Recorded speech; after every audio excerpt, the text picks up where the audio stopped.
नमस्कार। डीएनजी के क्लासेज में आपका स्वागत है। पिछले वीडियो तक राष्ट्रपति के बारे में पढ़ रहे थे और इस वीडियो में जो है वो संसद के बारे में जो जानकारी दी जाएगी।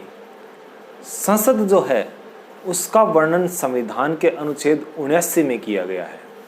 संविधान के अनुच्छेद 79 के अनुसार भारत की संसद होगी और उस संसद के 3 अंग होंगे, एक राष्ट्रपति, 2 लोकसभा, 3 राज्यसभा तथा 2 भाग होंगे, लोकसभा और राज्यसभा। संविधान के अनुच्छेद 80 के अनुसार राज्यसभा का वर्णन किया गया है तथा संविधान के अनुच्छेद 81 के अनुसार लोकसभा का वर्णन किया गया है। राज्यसभा जो है इसको स्थायी सदन कहते हैं, विशिष्ट जन का सदन कहते हैं, उच्च सदन कहते हैं और लोकसभा जो है इसको निम्न सदन कहते हैं, अस्थायी सदन कहते हैं और लोकप्रिय सदन कहते हैं। सबसे पहले राज्यसभा।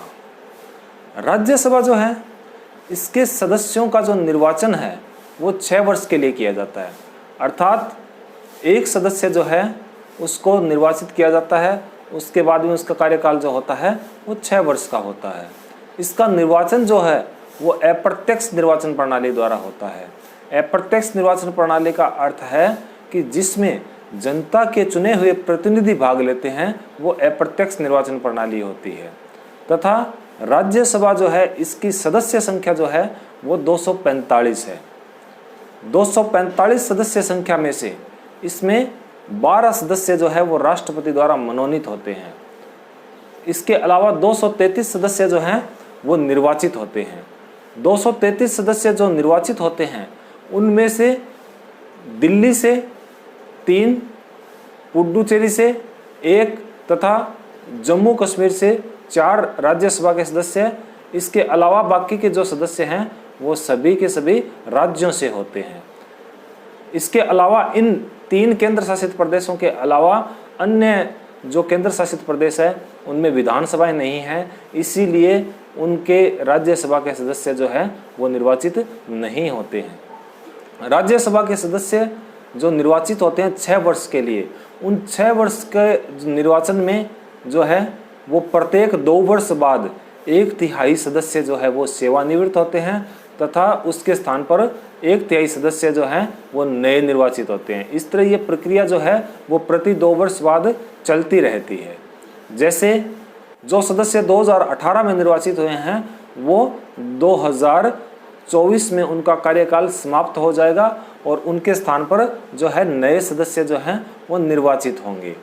इसके अलावा जो है राज्यसभा के जो सदस्य होते हैं उनकी निर्वाचित होने के लिए उनको न्यूनतम आयु जो है वो 30 वर्ष की अनिवार्य होती है। यानी जो व्यक्ति 30 वर्ष का जो व्यक्ति है वो व्यक्ति राज्यसभा का सदस्य निर्वाचित हो सकता है। जो 12 सदस्य राष्ट्रपति के द्वारा मनोनीत होते हैं, राष्ट्रपति उन लोगों को मनोनीत करता है राज्यसभा के लिए जो सदस्य कला, ज्ञान, विज्ञान, साहित्य, खेल, राजनीति, समाज सेवा आदि क्षेत्र में जिन्होंने उल्लेखनीय योगदान दिया हो। इसके अलावा जो अन्य जो सदस्य 233 सदस्य जो हैं वो निर्वाचित होते हैं, वो राज्यों की विधानसभाओं के निर्वाचित सदस्य उनको निर्वाचित करते हैं। यानी जो निर्वाचित सदस्य होते हैं, क्योंकि इसमें अप्रत्यक्ष मतदान होता है इसीलिए जो जनता के चुने हुए प्रतिनिधि होते हैं वो इसमें भाग लेते हैं। तो जो सदस्य निर्वाचित हुए होते हैं वो सदस्य इनका चुनाव करते हैं। जैसे राजस्थान है, राजस्थान में 200 विधानसभा के सदस्य निर्वाचित होते हैं और वे ही सदस्य जो हैं वो राज्यसभा के सदस्यों का निर्वाचन करते हैं। राज्यसभा के जो सदस्य हैं उसमें अधिकतम संख्या जो है वो उत्तर प्रदेश से 31 है और इसके अलावा राजस्थान से 10 सदस्य निर्वाचित होते हैं। आपको जैसे बताया कि 1/3 सदस्य प्रति 2 वर्ष बाद इसके जो है सेवानिवृत्त हो जाते हैं और उसके स्थान पर नए सदस्य निर्वाचित होते हैं। तो इसी तरह राजस्थान के जो 10 सदस्य हैं उनका जो निर्वाचन है वो एक बार 3 सदस्यों का, फिर 3 सदस्यों का और फिर 4 सदस्यों का, ऐसे इसका निर्वाचन होता है। इसी तरह यूपी जो है इसमें 10 सदस्य और 11 सदस्य है। तो इस तरह से इसका निर्वाचन होता है। राज्यसभा के जो मनोनीत होने वाले सदस्य हैं, ध्यान रहे वो मनोनीत होने वाले सदस्य राष्ट्रपति के निर्वाचन में भाग नहीं लेते हैं। राष्ट्रपति के निर्वाचन में भाग केवल वे ही सदस्य लेते हैं जो सदस्य निर्वाचित होते हैं, यानी 233 सदस्य जो निर्वाचित होते हैं, केवल वे ही सदस्य राष्ट्रपति के निर्वाचन में भाग लेते हैं। इसके बाद में है राज्यसभा के जो पदाधिकारी हैं, क्योंकि कोई सदन होता है उसको चलाने के लिए जो है एक अध्यक्ष तो आवश्यक होता ही है, तो राज्यसभा के लिए भी अध्यक्ष होता है जिसको सभापति कहते हैं। ध्यान रहे भारत का उपराष्ट्रपति जो होता है वो राज्यसभा का पदेन सभापति होता है। जैसे ही कोई व्यक्ति भारत के उपराष्ट्रपति के पद पर आसीन होता है तो वो स्वतः ही राज्यसभा का सभापति होता है, अर्थात राज्यसभा की बैठकों की अध्यक्षता राज्यसभा का सभापति करता है। इसके बाद में उपसभापति। उपसभापति जो होता है वो राज्यसभा के जो सदस्य होते हैं वो अपने में से ही उपसभापति चुनते हैं। जैसे वर्तमान में जो है हमारे सभापति जो हैं वो अभी उपराष्ट्रपति वेंकैया नायडू, और जो उपसभापति है वो हरिवंश हैं जो जनता दल यूनाइटेड पार्टी से हैं। जब तक इनका जो उपसभापति है इनका जब तक कार्यकाल आगे होता है तभी तक के लिए ये उपाध्यक्ष पद पर रहते हैं। उसके बाद में अगर ये आगे बनते हैं तो इसके लिए दोबारा से वो निर्वाचित होकर आने जरूरी होते हैं। किसी भी विधेयक के पास होने के लिए ज़रूरी है कि वो विधेयक दोनों सदन जो हैं उनमें पारित होना अनिवार्य होता है।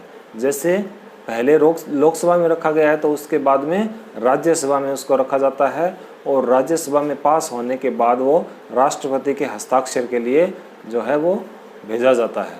तो जब तक दोनों सदनों में कोई विधेयक पारित नहीं हो पाता है तब तक वो विधेयक जो है वो राष्ट्रपति के पास हस्ताक्षर के लिए नहीं भेजा जा सकता।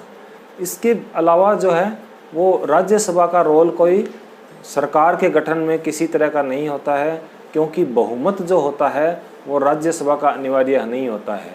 कोई ज़रूरी नहीं कि सत्ता पक्ष जो है उसका राज्यसभा में बहुमत हो। हाँ, लेकिन जो विधेयक पारित करने होते हैं उसके लिए जो है हालांकि उनको ज़रूरत होती है, क्योंकि विधेयक जो है वो केवल लोकसभा से ही पारित नहीं होते हैं, वो दोनों सदनों में पारित करने पड़ते हैं। इसीलिए जो विधेयक जो है वो पारित करने के लिए दोनों सदनों में बहुमत ज़रूरी होता है। सरकार के गठन के लिए ऐसी कोई अनिवार्यता नहीं है, यानी राज्यसभा में जिस दल का बहुमत नहीं हो वो दल भी सरकार बना सकता है। तो साथियों बस फ़िलहाल इस वीडियो में इतना ही, और इसी तरह से इस चैनल पर बने रहिए। अगर आपने इस चैनल को सब्सक्राइब नहीं किया है तो सब्सक्राइब कर लीजिए, और अगर वीडियो पसंद आए तो लाइक और शेयर ज़रूर कर दीजिएगा। धन्यवाद।